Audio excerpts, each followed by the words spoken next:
सोचिए, अगर आज असली दुनिया में आपके सामने एक जहरीला कोबरा आ जाए तो आपकी पहली प्रतिक्रिया क्या होगी? डर, चीख या भागना?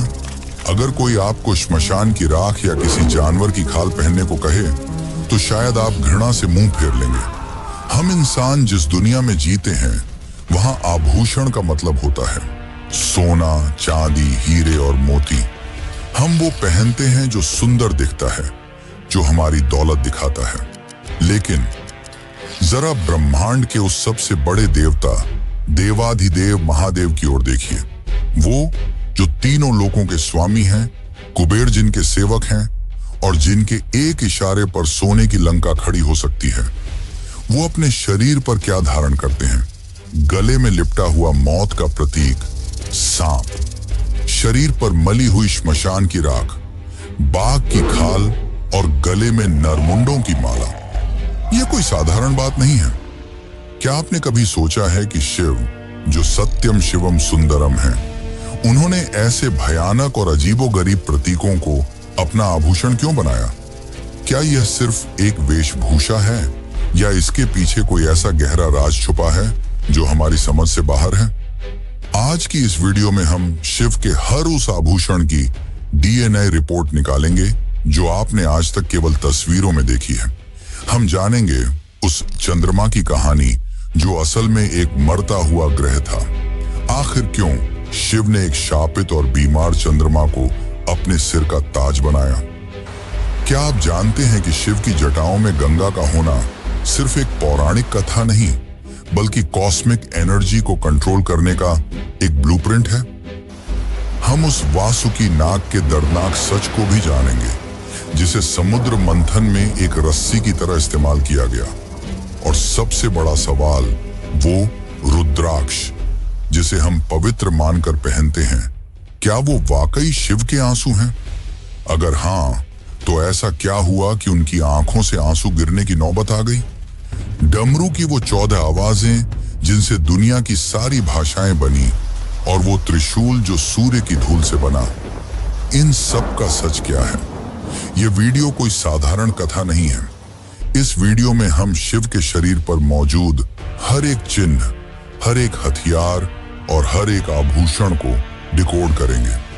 हम वाल्मीकि रामायण से लेकर शिव महापुराण और आधुनिक विज्ञान तक हर उस पन्ने को पलटेंगे जहां इन रहस्यों का जवाब लिखा है।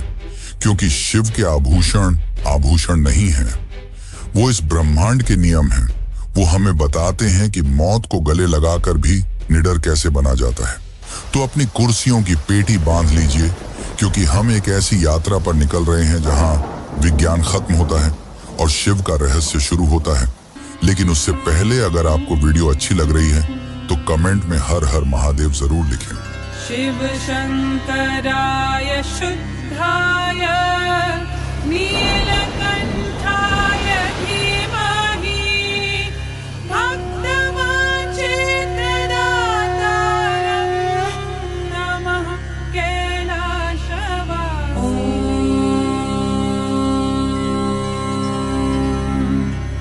नमः शिवाय।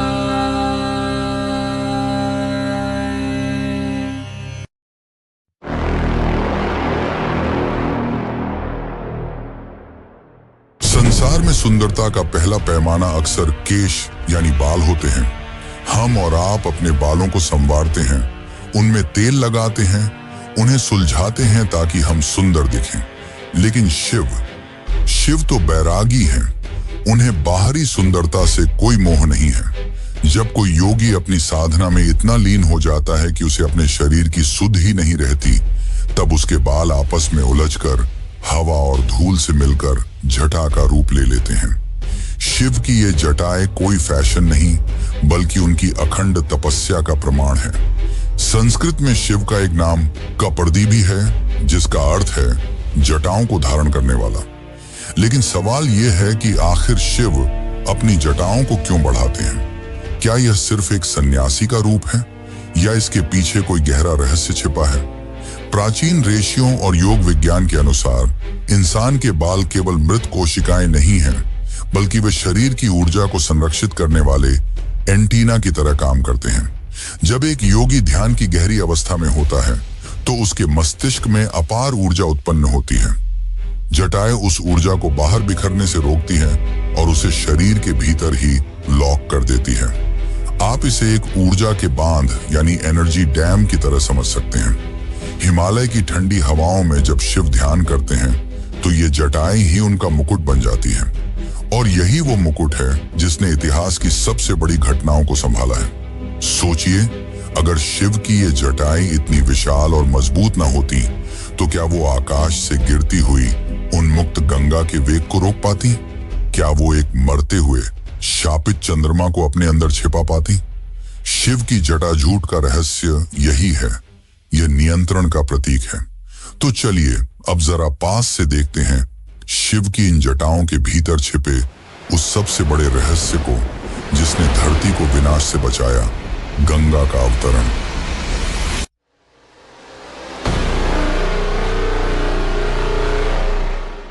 अब तक हमने देखा कि शिव की जटाएं कोई साधारण बाल नहीं बल्कि एक ऊर्जा का बांध है। लेकिन इन जटाओं की असली परीक्षा उस दिन हुई जब स्वर्ग की सबसे शक्तिशाली नदी गंगा ने धरती पर उतरने की ठानी। वाल्मीकि रामायण और महाभारत की कथाओं में राजा भगीरथ का उल्लेख मिलता है, जिनके पूर्वज कपिल मुनि के श्राप से भस्म हो चुके थे। उनकी राख को मुक्ति देने का केवल एक ही उपाय था, स्वर्ग से गंगा का जल। भगीरथ ने ब्रह्मा जी की घोर तपस्या की, जिससे ब्रह्मा जी प्रसन्न हुए और गंगा को धरती पर भेजने के लिए तैयार हो गए। लेकिन यहाँ एक बहुत बड़ी समस्या थी।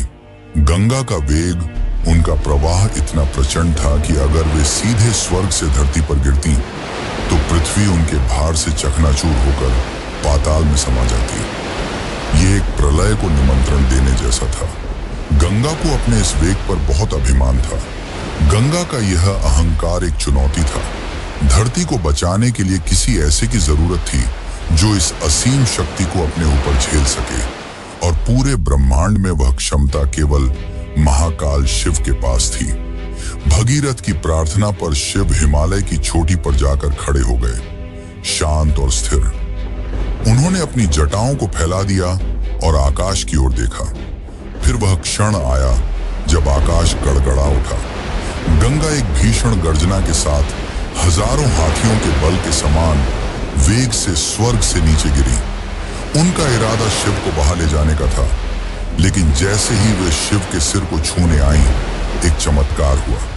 शिव ने गंगा के उस तूफानी प्रवाह को अपनी घनी और उलझी हुई जटाओं में कैद कर लिया। गंगा का पानी उन जटाओं की भूल भुलैया में ऐसा खो गया कि उसे बाहर निकलने का रास्ता ही नहीं मिला। जिस गंगा ने सोचा था कि वे सब कुछ नष्ट कर देंगी, वे शिव के सिर पर एक बूंद बनकर रह गईं। कई वर्षों तक गंगा शिव की जटाओं में घूमती रही और इसी दौरान उनका सारा अहंकार, सारा क्रोध शांत हो गया। जब गंगा का वेग टूट गया और वे निर्मल हो गईं, तब भगीरथ की विनती पर शिव ने अपनी एक जटा को हल्का सा निचोड़ा।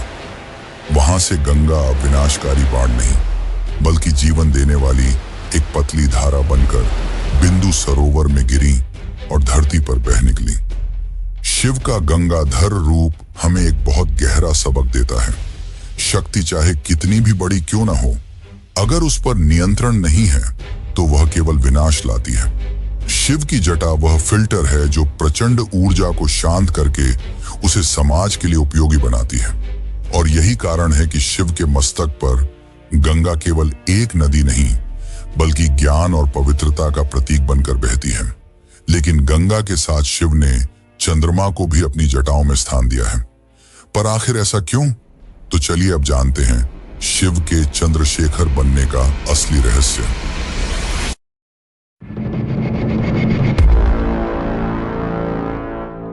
शिव की जटाओं में अगर गंगा का शोर है तो उनके मस्तक पर चंद्रमा की शीतलता भी है।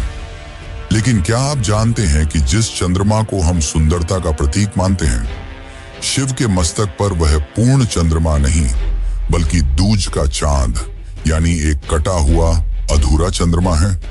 इसके पीछे शिव महापुराण के कोटिरुद्र संहिता में एक बहुत ही दर्दनाक और रहस्यमयी कथा छिपी है। ये कहानी शुरू होती है प्रजापति दक्ष के क्रोध से। दक्ष ने अपनी 27 पुत्रियों का विवाह चंद्रदेव से किया था। ये 27 पुत्रियां ही आकाश के 27 नक्षत्र हैं। लेकिन चंद्रदेव का मन केवल एक पत्नी रोहिणी में बसता था। बाकी 26 पत्नियों की उपेक्षा देखकर दक्ष का पितृ हृदय क्रोध से भर गया। उन्होंने चंद्रमा को श्राप देते हुए कहा, तुम्हें अपने जिस रूप और चमक पर इतना अभिमान है वह धीरे धीरे क्षय हो जाएगा। तुम रोगी हो जाओगे और अंत में समाप्त हो जाओगे। श्राप के प्रभाव से चंद्रदेव का शरीर गलने लगा, उनकी कलाएं घटने लगी। अमावस्या की काली छाया उन पर मंडराने लगी। जब मृत्यु बिल्कुल सामने थी तब देवताओं की सलाह पर मरते हुए चंद्रमा ने प्रभास क्षेत्र में जाकर भगवान शिव की घोर आराधना की। उन्होंने मृत्युंजय मंत्र का जाप किया और रेत से शिवलिंग बनाकर 6 महीने तक एक पैर पर खड़े रहे। उनकी भक्ति देखकर साक्षात महादेव प्रकट हुए। उन्होंने कांपते हुए मरते हुए चंद्रमा को उठाया और उसे अपने मस्तक पर धारण कर लिया। शिव ने चंद्रमा को अमृता का वरदान दिया, लेकिन साथ ही दक्ष प्रजापति के श्राप का भी उल्लंघन नहीं किया जा सकता था। इसलिए शिव ने कहा, आज से तुम पूरी तरह समाप्त नहीं होगे। 15 दिन तुम घटोगे, लेकिन अगले 15 दिन तुम फिर से बढ़ोगे और पूर्ण हो जाओगे। आज हम इसे कृष्ण पक्ष और शुक्ल पक्ष के नाम से जानते हैं। शिव के मस्तक का स्पर्श पाते ही उस अधमरे चंद्रमा को अमृत मिल गया। इसी कारण शिव को चंद्रशेखर कहा जाता है, यानी वह जिसके शिखर अर्थात सिर पर चंद्र हो। लेकिन शिव ने सिर्फ चंद्रमा या गंगा को ही शरण नहीं दी, बल्कि एक ऐसी चीज को भी अपने गले में लपेट लिया जिसे लोग मृत्यु का प्रतीक मानते हैं। लेकिन उसे जानने से पहले हम शिव के आराध्य नंदी के बारे में जान लेते हैं।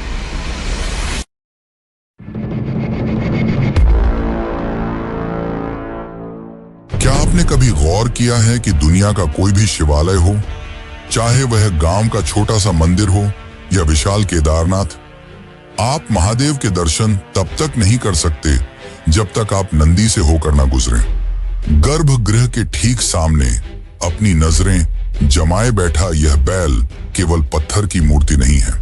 इसके पीछे एक पिता की तड़प और एक पुत्र की अखंड तपस्या छिपी है। शिव महापुराण की शतरुद्र संहिता में एक अद्भुत कथा मिलती है। शिलाद मुनि जो ब्रह्मचारी थे, उन्हें भय था कि उनका वंश समाप्त हो जाएगा। उन्होंने एक ऐसी संतान चाही जो अयोनिज यानी जो गर्भ से न जन्मी हो और जिस पर मृत्यु का कोई वश न हो। इंद्रदेव ने हाथ खड़े कर दिए, जिसके बाद शिलाद मुनि ने हजारों वर्षों तक शिव जी का तप किया और अंत में स्वयं शिव के आशीर्वाद से यज्ञ कुंड की अग्नि से एक दिव्य बालक का जन्म हुआ, जिसका नाम रखा गया नंदी। लेकिन कहानी यहां खत्म नहीं होती। नंदी जानते थे कि वह साधारण नहीं है। उन्होंने बचपन में ही निश्चय कर लिया कि वह नश्वर संसार में नहीं, बल्कि शाश्वत शिव के चरणों में रहेंगे। उन्होंने भुवन नदी के किनारे ऐसी घोर तपस्या की कि उनका शरीर पत्थर जैसा कठोर और मन पानी जैसा निर्मल हो गया। उनकी समाधि देखकर शिव को साक्षात आना पड़ा। शिव ने नंदी को गले लगाया और उन्हें वह स्थान दिया जो देवताओं को भी दुर्लभ है। शिव ने कहा, नंदी, तुम केवल मेरे वाहन नहीं, तुम मेरे गण अध्यक्ष हो। तुम मेरे परिवार के मुखिया हो। जहां मैं हूं वहां तुम हो। तुम्हारी अनुमति के बिना कोई भी, यहां तक कि काल भी मेरे पास नहीं आ सकता। उस दिन से नंदी शिव के परम द्वारपाल बन गए। नंदी का संस्कृत में अर्थ ही होता है आनंद देने वाला। यही कारण है कि हर मंदिर में नंदी की स्थापना ठीक शिवलिंग के सामने एक सीधी रेखा में होती है।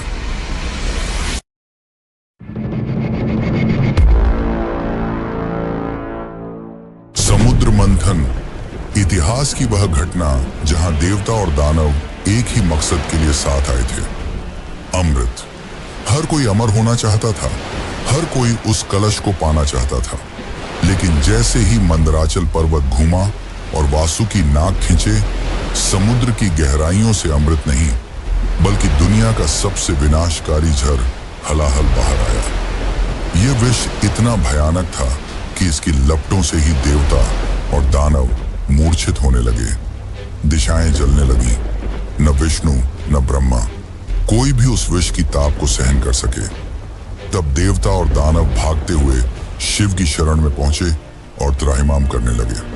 शिव ने अपनी आंखें खोली और संसार को बचाने के लिए उन्होंने एक ऐसा कदम उठाया जो करने की हिम्मत किसी में नहीं थी। शिव ने विष का प्याला उठाया और उसे पीने लगे, लेकिन विष काफी प्रभावशाली था, जिससे बचाने के लिए माता पार्वती ने अपने हाथों से उस विष को शिव के गले में ही रोक दिया। लेकिन उस विष का प्रभाव इतना तीव्र था कि शिव का वह हिस्सा जहां विष रुका था हमेशा के लिए नीला पड़ गया। उस दिन से महादेव का नाम नीलकंठ पड़ गया। लेकिन समुद्र मंथन की कहानी यहीं समाप्त नहीं होती, बल्कि अब वह कहानी शुरू होती है जो शिव के सबसे डरावने आभूषण सांप से जुड़ी है। दरअसल शिव को हम आशुतोष कहते हैं, यानी वह जो बहुत जल्दी प्रसन्न हो जाते हैं। लेकिन उनका श्रृंगार देखकर बड़े बड़े शूरवीरों का भी पसीना छूट जाए। जरा सोचिए, दुनिया का हर राजा अपने गले में हीरे मोतियों का हार पहनता है, लेकिन राजाओं के राजा महादेव अपने गले में साक्षात मौत को लपेट कर रखते हैं, एक फन फैलाया हुआ विषधर कोबरा। यह दृश्य जितना भयानक है उतना ही शांत भी। लेकिन शिव के गले में लिपटा यह सांप कोई साधारण जीव नहीं, बल्कि नागराज वासुकी हैं। वही वासुकी जिनका जिक्र हमने समुद्र मंथन की कहानी में सुना था।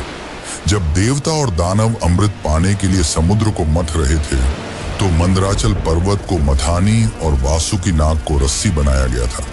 कल्पना कीजिए उस दर्द की। एक तरफ देवता खींच रहे थे, दूसरी तरफ दानव। वासुकी का शरीर पर्वत की चट्टानों से रगड़ खाकर लहूलुहान हो गया था। उनका दम घुट रहा था, लेकिन सृष्टि के कल्याण के लिए उन्होंने उफ तक नहीं की। जब मंथन समाप्त हुआ तो वासुकी अधमरे हो चुके थे और भयभीत भी थे, क्योंकि गरुड़, जो कि विष्णु जी का वाहन है, सांपों के शत्रु हैं। वासुकी को डर था कि कहीं गरुड़ उन्हें खा न जाए। तब शिव ने उनकी भक्ति और त्याग को देखा।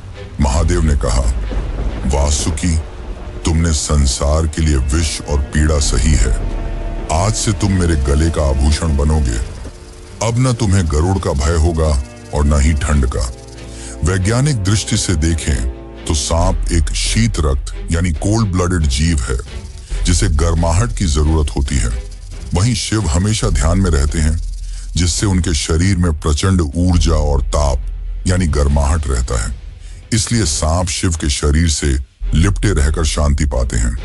लेकिन इसका आध्यात्मिक अर्थ इससे भी गहरा है। सांप भय और मृत्यु का प्रतीक है। इंसान सबसे ज्यादा डरता है सांप से, यानी मौत से।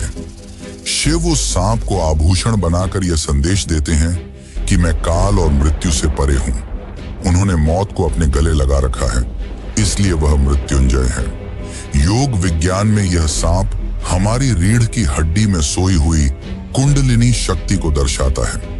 जैसे सांप कुंडली मारकर बैठता है, वैसे ही इंसान के मूलाधार चक्र में अपार ऊर्जा सोई होती है। शिव के गले का नाग उस जागृत ऊर्जा का प्रतीक है जो योगी के नियंत्रण में है। नाग के अलावा एक और जानवर है, लेकिन मृत, और वह है बाघ की खाल।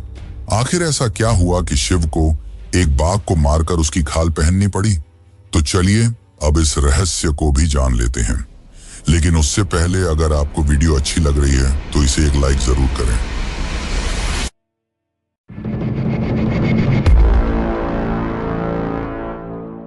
देवताओं की सभा में अगर आप नजर डालें तो सभी रेशमी वस्त्रों और स्वर्ण आभूषणों से लदे होते हैं। लेकिन कैलाश पर बैठे महादेव को देखिए, उनके शरीर पर ना कोई रेशम है, ना कोई जरी का काम। वे लपेटते हैं तो सिर्फ एक जानवर की खाल, बाघ की खाल। एक सन्यासी जो अहिंसा का पालन करता है, वह एक मरे हुए जानवर की खाल क्यों पहनता है? क्या शिव शिकारी हैं? नहीं, शिव शिकारी नहीं, बल्कि अहंकार के संहारक हैं। इस विचित्र वस्त्र के पीछे की कहानी हमें ले जाती है दारुकावन नाम के एक प्राचीन और घने जंगल में। वहां कुछ ऐसे शक्तिशाली आरषि रहते थे जिन्हें अपने ज्ञान और कर्मकांडों पर घोर अहंकार हो गया था। उन्हें लगता था कि वे अपने यज्ञों से देवताओं को भी झुका सकते हैं। उनके अंदर से सच्ची भक्ति गायब हो चुकी थी। उनके इस अहंकार को तोड़ने के लिए भगवान शिव ने एक बहुत ही सुंदर युवा और दिगंबर सन्यासी का रूप धारण किया और उस वन में विचरण करने लगे।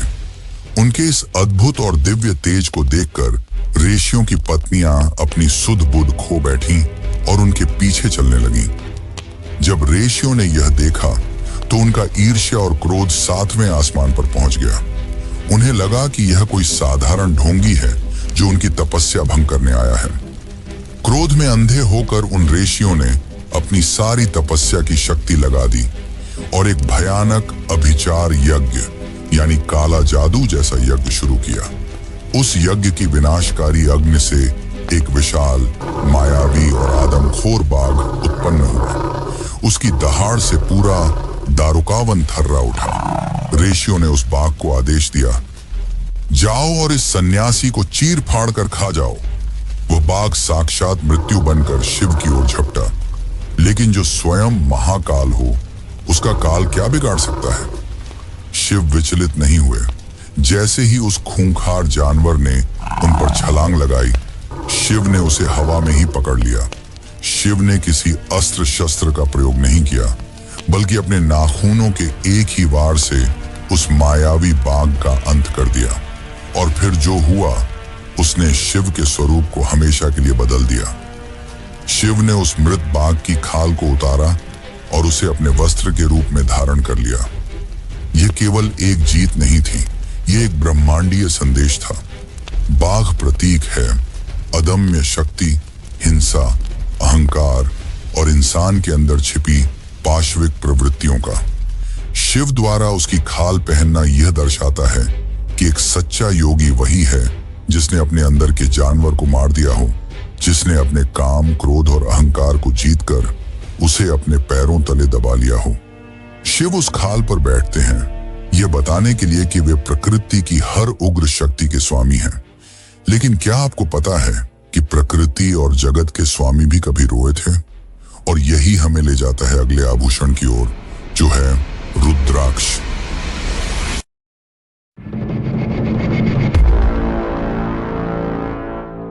अब तक हमने शिव के भयानक और शक्तिशाली रूपों को देखा, गले में सांप, शरीर पर बाघ। लेकिन जरा सोचिए, वह महाकाल जो मृत्यु को भी डरा दे, क्या उसकी आंखों में कभी आंसू आ सकते हैं? अगर शिव वैराग्य की मूर्ति है तो वे रोए क्यों? रुद्राक्ष का रहस्य इसी विरोधाभास में छिपा है। यह केवल एक माला नहीं है, यह शिव की उस करुणा का ठोस रूप है जो पत्थर बनकर जम गई है। संस्कृत में रुद्राक्ष शब्द का अर्थ ही इसकी उत्पत्ति की कहानी बयां करता है। यह दो शब्दों से मिलकर बना है, रुद्र यानी शिव और अक्ष यानी आंसू। शिव महापुराण की एक कथा के अनुसार जब त्रिपुरासुर नामक राक्षस का आतंक तीनों लोकों में फैल गया तो देवताओं ने शिव से मदद मांगी। शिव ने अपनी आंखें बंद की और अघोर अस्त्र का संधान करने के लिए हजारों वर्षों तक ध्यान में लीन रहे। जब उन्होंने अंततः अपनी आंखें खोली तो संसार के दुख और पीड़ा को देखकर उनका हृदय द्रवित हो गया। उनकी कमल जैसी आंखों से कुछ गर्म बूंदें यानी उनके आंसू धरती पर गिरे। कहते हैं कि धरती माँ उन आंसुओं के ताप को सह नहीं पाई और जहां जहां वे बूंदें गिरी वहां से एक विशेष प्रकार के वृक्ष उग आए। उन्हीं वृक्षों के फलों की गुठलियों को आज हम रुद्राक्ष कहते हैं। लेकिन चलिए अब जरा कथाओं से निकलकर विज्ञान की दुनिया में चलते हैं। क्या रुद्राक्ष वाकई कोई चमत्कार है या प्रकृति का एक विज्ञान? जीव विज्ञान की भाषा में इस वृक्ष को एलियोकार्पस गैनेट्रस कहा जाता है। यह मुख्य रूप से हिमालय की तलहटी, नेपाल और इंडोनेशिया के जंगलों में पाया जाता है। जब यह फल पेड़ पर होता है तो यह चमकीले नीले रंग का होता है, जिसे ब्लूबेरी बीड्स भी कहते हैं। सूखने पर इसका गूदा हट जाता है और अंदर से वह खुरदरी मुखी वाली गुठली निकलती है जिसे हम पहनते हैं। अब सवाल ये है, क्या रुद्राक्ष पहनने से सच में ब्लड प्रेशर कम होता है या मन शांत होता है, या यह सिर्फ एक प्लेसिबो इफेक्ट यानी मानसिक वहम है? यहाँ विज्ञान और आस्था एक दिलचस्प मोड़ पर मिलते हैं। आधुनिक वैज्ञानिक शोध यह दावा करते हैं कि रुद्राक्ष के दानों में अद्भुत इलेक्ट्रोमैग्नेटिक गुण होते हैं। यह एक कैपेसिटर की तरह काम करता है जो बायो इलेक्ट्रिक ऊर्जा को स्टोर कर सकता है। जब यह हमारे दिल के पास की त्वचा को छूता है तो यह शरीर के विद्युत प्रवाह को स्थिर करने में मदद करता है। तो चाहे आप इसे शिव का आंसू मानकर पहने या एक औषधीय बीज मानकर, रुद्राक्ष एकमात्र ऐसा आभूषण है जो शरीर को सजाता नहीं बल्कि उसे बचाता है। यह शिव का वह रूप है जो कहता है, मैं संहारक हूं लेकिन मैं रक्षक भी हूं। और अगर संहारक की बात आ ही गई है तो उनके अस्त्र त्रिशूल को कैसे भूल सकते हैं। तो चलिए अब जानते हैं कि शिव जी को त्रिशूल किसने और क्यों दिया।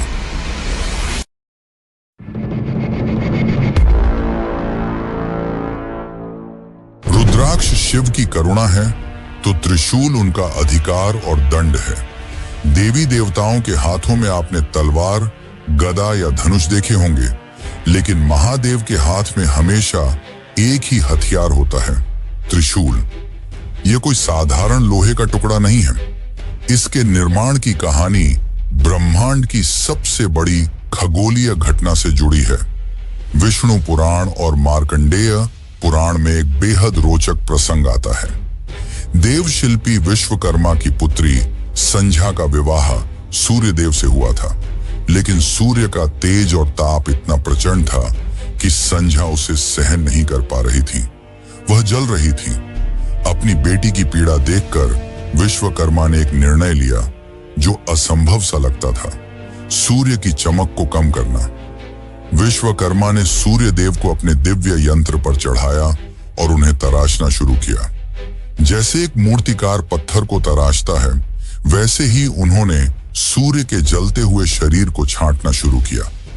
इस प्रक्रिया में सूर्य का जो अतिरिक्त तेज, जो धधकती हुई सौर धूल और चिंगारियां धरती पर गिरी, वे सामान्य पदार्थ नहीं थी, वे शुद्ध ऊर्जा थी। विश्वकर्मा ने उसी गिरते हुए सूर्य तेज को इकट्ठा किया और उससे 3 महान वस्तुओं का निर्माण किया। पुष्पक विमान, भगवान विष्णु का सुदर्शन चक्र और भगवान शिव का अमोघ त्रिशूल। यानी शिव के हाथ में जो त्रिशूल है वह असल में सूर्य का ही एक हिस्सा है। इसीलिए उसमें इतनी ऊर्जा है कि वह सृष्टि को भस्म कर सकता है। लेकिन रुकिए, त्रिशूल के 3 नुकीले सिरे केवल मारने के लिए नहीं है। यह 3 का आंकड़ा शिव के अस्तित्व का आधार है। यह त्रिशूल प्रतीक है त्रिगुणों का, सत्व यानी पवित्रता, रज यानी क्रिया और तम यानी अंधकार। संसार का हर जीव इन्हीं 3 गुणों में बंधा है। शिव इन तीनों को अपने हाथ में पकड़े हुए हैं, लेकिन इनके साथ ही शिव अपने एक हाथ में एक और चीज पकड़े हुए हैं जो इस संसार का मूल आधार है, और वह है डमरू। इसकी कथा तो आपको चौंका कर रख देगी, तो चलिए अब उसे भी जान लेते हैं।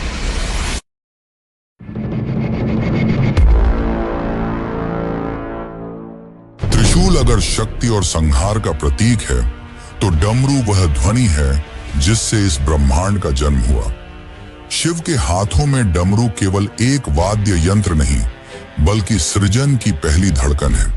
जब हम शिव के नटराज स्वरूप को देखते हैं, ब्रह्मांडीय नर्तक जो अग्नि के घेरे में नृत्य कर रहे हैं, तो उनके एक हाथ में अग्नि है जो विनाश करती है, लेकिन दूसरे हाथ में डमरू है जो निर्माण करता है। यह संतुलन ही संसार का आधार है।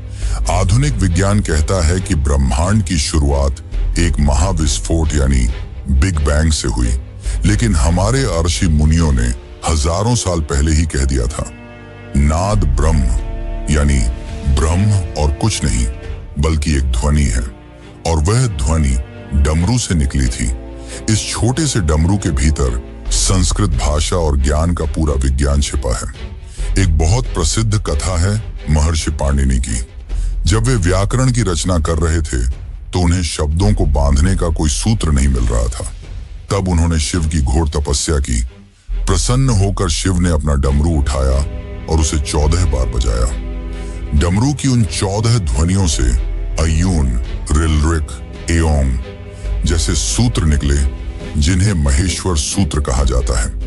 इन्हीं 14 आवाजों से दुनिया की सबसे वैज्ञानिक भाषा संस्कृत के व्याकरण का जन्म हुआ। यानी आज हम जो कुछ भी बोलते या लिखते हैं, उसका मूल स्रोत उस डमरू की थाप में है। जब शिव डमरू बजाते हैं तो वह तांडव करते हैं। यह तांडव केवल विनाश का नहीं बल्कि लय का है।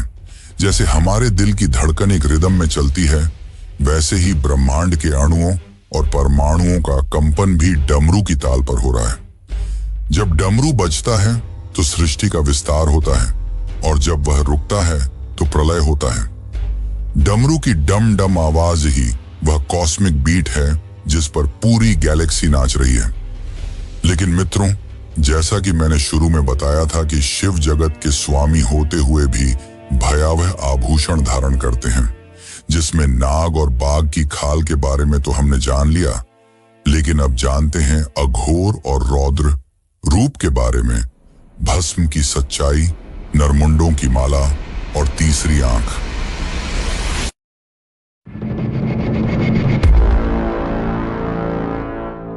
अब तक हमने शिव के उन आभूषणों की बात की जो सुंदर हैं, चंद्रमा, गंगा और रुद्राक्ष। लेकिन शिव का एक रूप ऐसा भी है जो साधारण इंसान को डरा सकता है।